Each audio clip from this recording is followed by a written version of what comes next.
The night was cold. The wind whistled through the broken windows of a small wooden house on the edge of the town. Inside, a man sat alone, staring at a single candle that burned weakly on the table. His name was Daniel, a man in his late 30s, thin from hunger and tired from life. Daniel was poor. Not just financially poor, but poor in spirit, poor in hope, and poor in belief. He worked from sunrise to sunset, carrying heavy loads at the market for small coins. Yet no matter how hard he worked, the money always disappeared before the week ended. Rent, food, debts, they swallowed everything. That night, Daniel whispered to himself, "Why do I remain poor? Why can't I break free?" His voice trembled, but there was no one to hear. His wife had left him years ago, unable to handle the constant struggle. His friends avoided him because he always asked for help. He had no one but himself.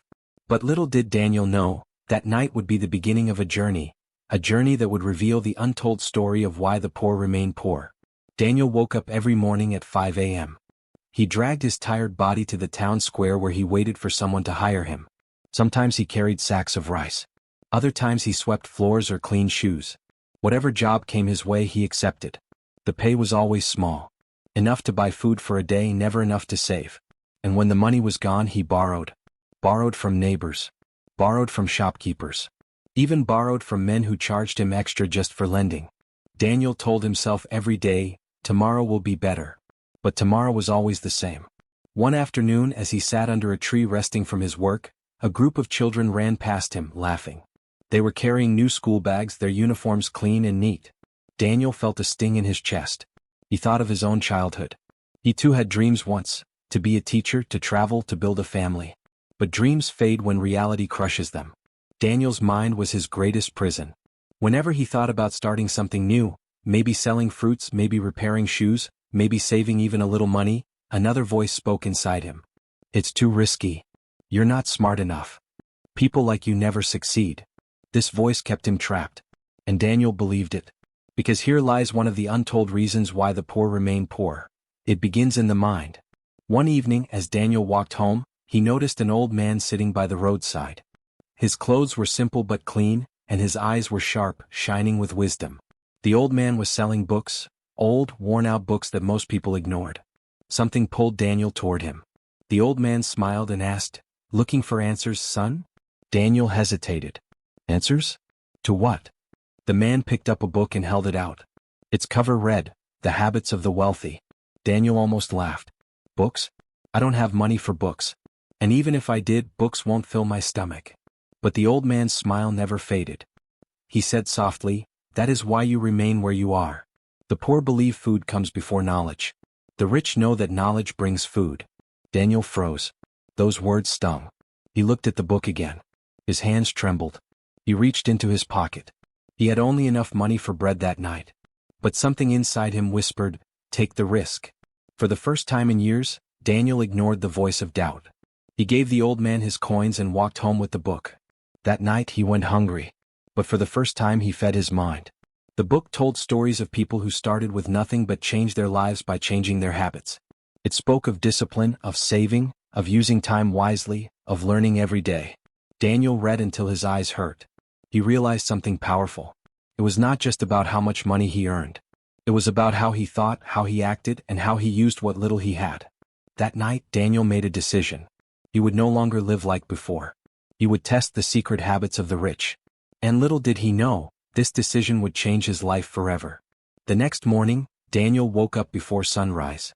For years, he had always dragged himself out of bed late, half asleep, and tired before the day even began. But this time something was different. The book had planted a fire in him.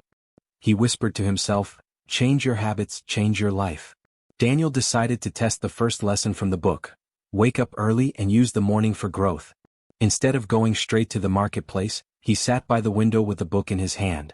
He read for 1 full hour before the town even woke up. His eyes were heavy, his stomach was empty, but his heart felt strangely full. The book said, "The rich use their mornings to build their minds. The poor waste it sleeping or worrying." Those words stayed with him. When Daniel finally reached the market, he felt different.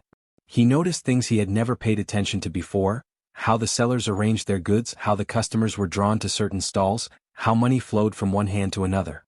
It was as if the world had opened its secrets to him. But change came with pain. That night, Daniel's stomach growled. He had given up his dinner money for the book and now hunger clawed at him. He wanted to regret it. He wanted to curse himself for being foolish. But then he remembered the old man's words. The poor believe food comes before knowledge. The rich know that knowledge brings food. Daniel clenched his fists. If I can survive hunger today, maybe tomorrow will be different. And so he endured. The second habit in the book was save at least 10% of everything you earn. Daniel laughed bitterly when he read it. Save? I can't even eat. But he wanted to try. That week, every time he earned coins, he secretly hid a small portion inside a tin box under his bed. He felt proud, even powerful. For the first time, he wasn't spending every single coin. But temptation soon came. One evening, his neighbor knocked on his door. Her child was sick, and she begged Daniel for help. He opened the tin box, looked at his tiny savings, and sighed. He gave it all away. By the end of the week, he was back to zero. Daniel cried that night. What's the point? I'll never escape this life. But the book whispered to him through its pages, failure is part of learning. The poor quit after failing once. The rich try again and again.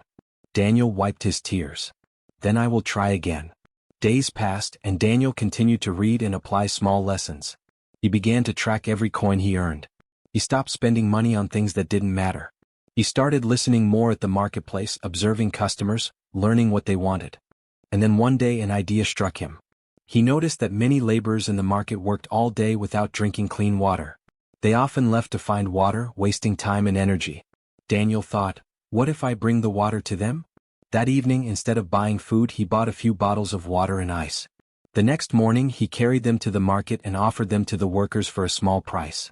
To his surprise, they bought eagerly. Within hours, he sold out. For the first time in his life, Daniel earned more money in one morning than he usually earned in 2 days of labor.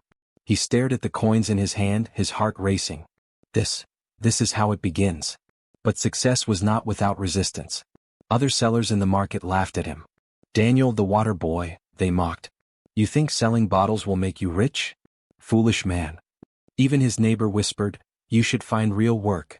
This won't last. Doubt returned. The voice in his head grew louder. They're right. This is silly. You're wasting your time. But Daniel remembered another line from the book. The poor fear being laughed at. The rich ignore the laughter and build in silence. So Daniel smiled and kept selling. Within a month, Daniel had enough savings to surprise himself. He opened his tin box and counted the coins, more than he had ever held at once in his life. For the first time, he wasn't broke before the week ended.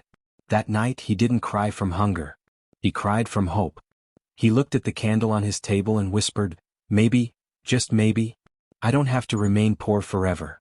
The book had changed something inside him. Daniel no longer walked with his head down. He began to dream again. Not foolish daydreams but real visions of what could be. He dreamed of owning a small cart to carry more water. He dreamed of hiring someone to help him sell. He dreamed of one day teaching others how to break free. But deep inside he also realized the truth. The journey would not be easy. Because the greatest chains of poverty were not around his hands or feet. They were around his mind. And breaking them would be the hardest battle of all. Daniel's small success with selling water gave him more than money, it gave him confidence. Every morning he rose before sunrise, read a chapter from his book, and whispered his new mantra. Change your mindset. Change your life. He was still poor in the eyes of the world, but in his mind he was becoming rich. After weeks of saving, Daniel bought a wooden cart. With it he could carry twice as many bottles of water. But he didn't stop there. He used his morning hours to study the habits of the market sellers. He noticed something important. Most of them wasted their earnings every night. Some spent money on gambling. Some spent on alcohol. Some bought food in excess, never thinking of tomorrow. Daniel shook his head. This is why the poor stay poor. We spend everything today, never planting for tomorrow. So Daniel did something different. He set aside his profits and reinvested. Each week he bought more bottles, more ice, and sometimes even small fruits to sell with the water. Slowly his cart grew fuller. His earnings grew stronger. And people began to notice. One evening a fellow laborer named Jonah approached him. Daniel, he sneered, you think you're smarter than the rest of us? Walking around with your cart acting rich? Remember where you came from. You are just like us, poor. Daniel stayed calm. I was like you, Jonah. But I refuse to remain the same. I want more. Jonah spat on the ground. Dreams don't fill your stomach. Daniel replied softly, but dreams guide the hands that work. That night, Daniel read another line from the old book that pierced his soul. The poor see opportunity as work. The rich see work as opportunity. And with that, Daniel made a decision. He would no longer run from hard work. He would run toward it. With months of savings, Daniel took his biggest risk yet. He rented a small stall in the market, right where the traffic was busiest. No longer did he walk around shouting, "Water! Water!" Instead, he built a fixed place where people could always find him. At first, it was terrifying. The rent consumed most of his savings. If he failed, he would be ruined. But the stall brought something new: trust. Customers saw him as more reliable. And soon, his stall became the go-to place for cold drinks and fruits. By the end of the month, Daniel's profits doubled. For the first time in his life, he felt a taste of freedom. But life is never a straight road. One night, thieves broke into his stall. They stole bottles, fruits, and even some of his hidden savings. When Daniel arrived the next morning, his heart sank. All his hard work, gone in one night. He sat on the ground, trembling. The voices in his head returned. "See? It's useless. You tried, but you are still poor. This is your fate." Tears rolled down his face. For hours he sat there broken. But then he remembered another line from the book. The poor see loss as the end. The rich see loss as the beginning. Daniel clenched his fists. "I will not give up. I will rebuild." Instead of quitting, Daniel made a bold move. He approached two honest friends in the market and proposed something no one expected.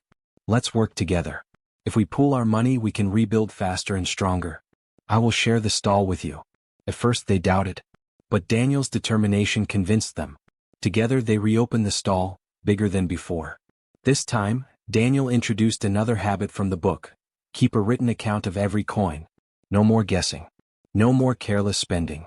Every sale was recorded, every expense noted. Within 3 months, the stall became one of the busiest in the market. Daniel realized something powerful. The true difference between rich and poor was not money. It was mindset. The poor thought short-term. The rich thought long-term. The poor saw problems. The rich saw opportunities.